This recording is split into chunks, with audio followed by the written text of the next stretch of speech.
Ayan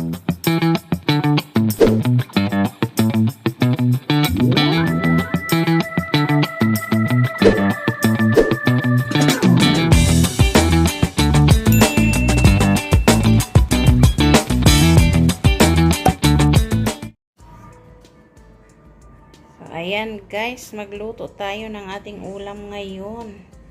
Ayan, so kailangan natin ng, ayan, hinaluan ko siya guys, o carrots, at saka yung green beans, ito o. Yung parang bagyo beans sa atin sa Pilipinas. Ayan, pinaghalo ko na sila guys. At syempre, ito ang sahog natin, chicken. Ayan, marinated na siya guys, na-slice na rin ng maliliit. Ayan, ang maninipis pala. Slices na siya ng maninipis. At syempre, lagyan natin ng fresh mushroom. Ayan, gustong-gusto ko yan, guys. Syempre, lagyan natin ng kamatis, ng bawang, ng sibuyas, at lagyan na rin natin ng chicken nor cubes. Ayan, pampalasa siya. Syempre, huwag kalimutan yung oil. Ito naman, lagyan natin ng paminta. Ayan, black pepper. At syempre, yung chili powder.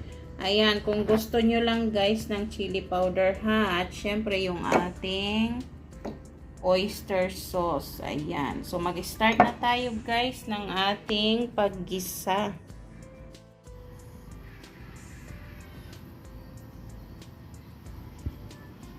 Mantika ha. Painitin na muna yung mantika. Ayan, pag mainit na guys, ilagay natin yung bawang. Ayan, igisa muna natin yung bawang.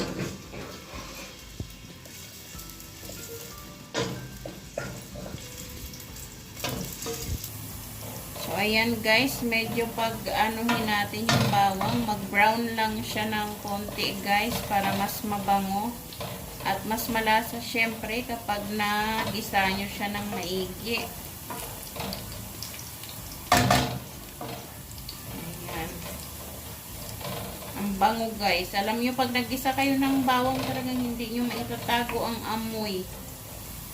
Sarap ng amoy niya. Lalo pag iba yung nakakaamoy ng paggisa.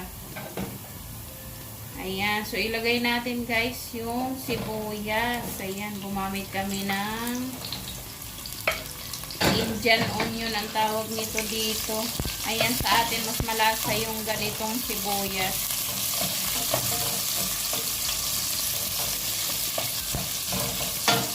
Ayan, haluin lang guys. Ihalo-halo natin yan.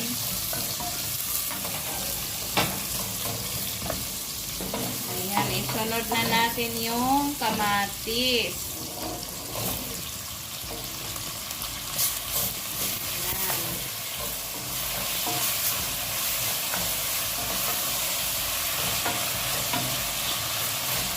Sabay na rin natin yung ating nor cubes.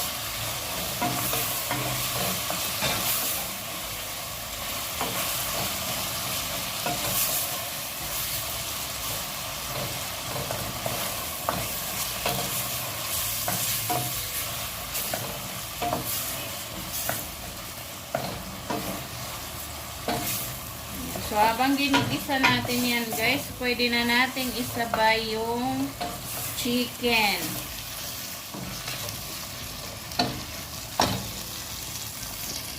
Ayan, isabay na natin yung chicken para maluto-luto na rin siya guys. Haluin lang ng maigi.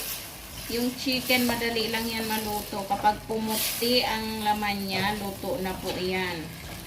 Ayan.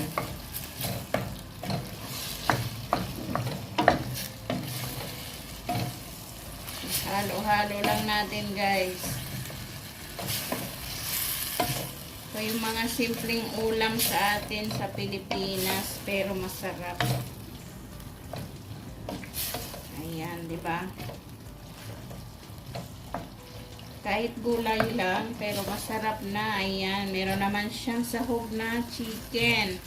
Ito yung mga rita-ritasong sobra kapag nag-aayos ako ng mga pagkain na pang stock sa ref. Ayan. So, hindi natin sinasayang yung mga maliliit na ritaso kasi pakikinabangan yan, guys. Ayan, so naigisa na natin. Isunod natin yung ating fresh mushroom. Ayan, ihalo din.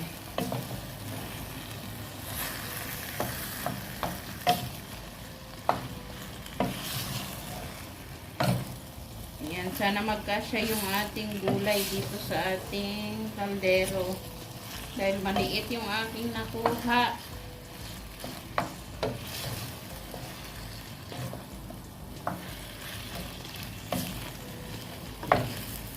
Ayan, kapag naihalo na ng husto guys, isunod natin yung ating gulay.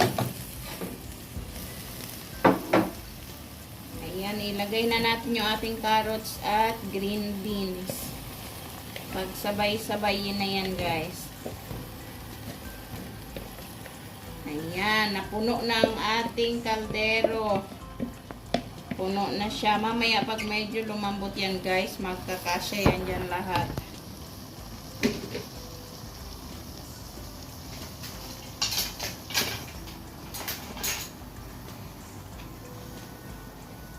So, ihalo natin para yung nasa ilalim pumunta sa ibabaw. Ayan, nakita nyo guys, tumalon na yung ibang gulay. Dahil maliit ang ating lutuan. Tumatalon siya.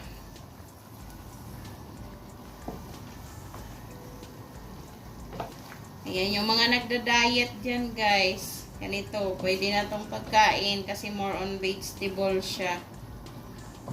Huwag na kayo mag-rice. Ayan, huwag na rin kayo mag-bread. Mag-vegetable na lang kayo.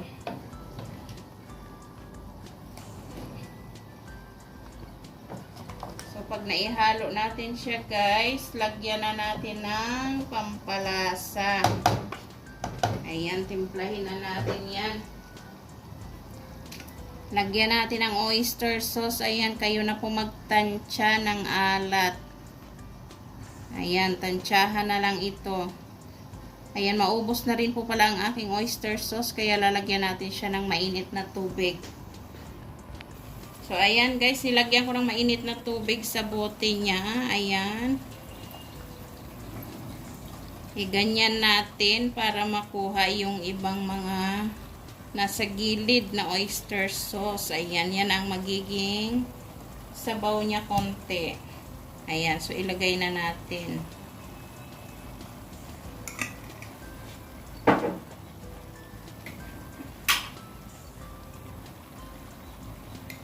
Siyempre, lagyan natin ng paminta. Ayan, masarap kapag may paminta, guys.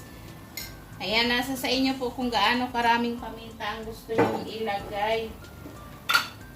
Ayan, ako gusto kasi medyo malasa yung kanyang paminta. Mas masarap siya kapag medyo madami-dami. At syempre, yung kakain ay mga Bicolana, mga Uragon sa anghang. So, lagyan natin ng sili yan. Optional lang ito guys ha, kapag gusto nyo lang. Ayan, so ihalo na natin yan. Ihalo natin para magpantay siya hanggang sa ilalim.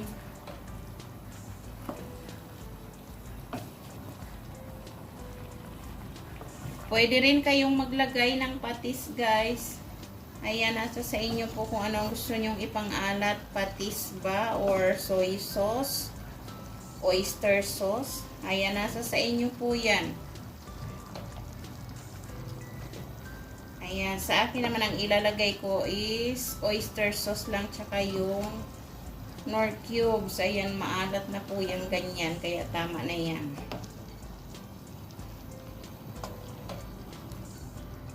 Ayan guys. So, kasya na siya sa ating lutuan. Ayan, kapag nag-absorb na yung sauce niya, mamaya, bababa pa yan ng konti. Ayan. So, ihayaan lang natin na maluto siya guys. Kapag ganitong naihalo na natin, takpan natin konti para mapabilis yung kanyang pagluto. Ayan.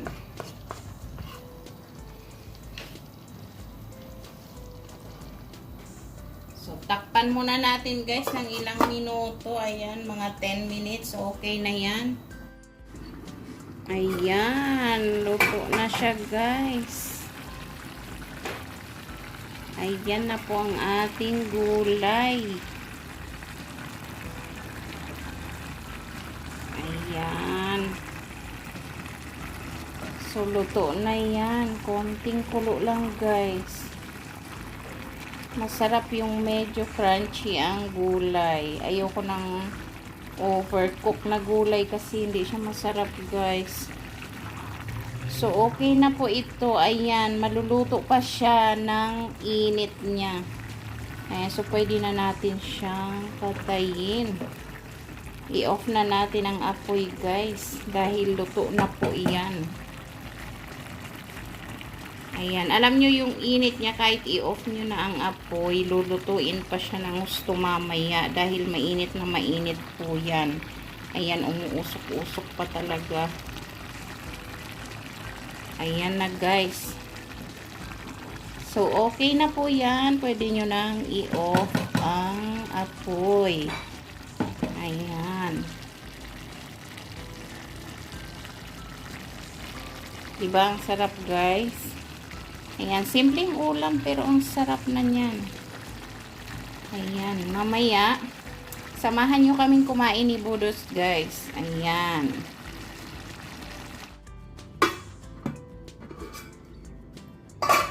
Ayan na guys.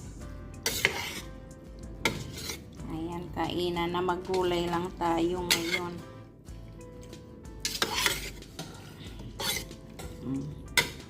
Diba sabi ko sa inyo, yung init niya kanina, kahit i-off nyo na yung apoy, maluluto siya. So, ayan na siya guys. Ayan, magsandok na tayo ng ating kakainin.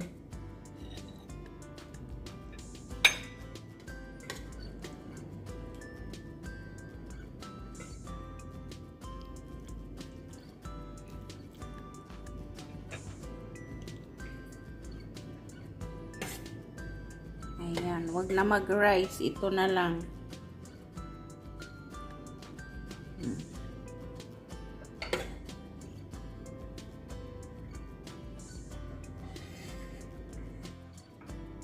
Kain na tayo guys. Tara na. Ayan, sana nag-enjoy kayo sa aking video ngayon guys. Ayan, maraming salamat. Ayan na guys, kain tayo. Ayan, di ba ang sarap niya? Gulay lang, ayan, kompleto na yan guys. May chicken na. Ayan, so mag-lunch na tayo guys. Tara, kain tayo.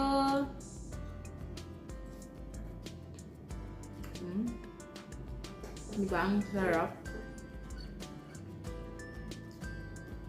Mabubusog na kayo nito kahit walang rice.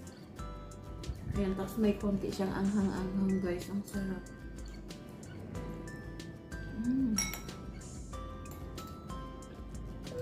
Yummy.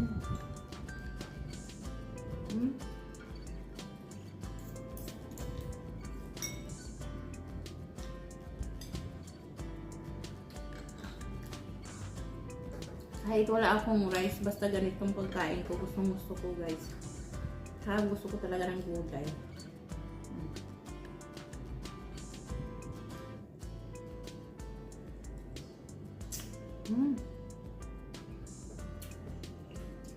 Kain tayo guys. Ang sarap. Ayan, maraming salamat sa panonood. Ayan, thank you guys. Sana nag-enjoy kayo sa aking video ngayon. Ayan.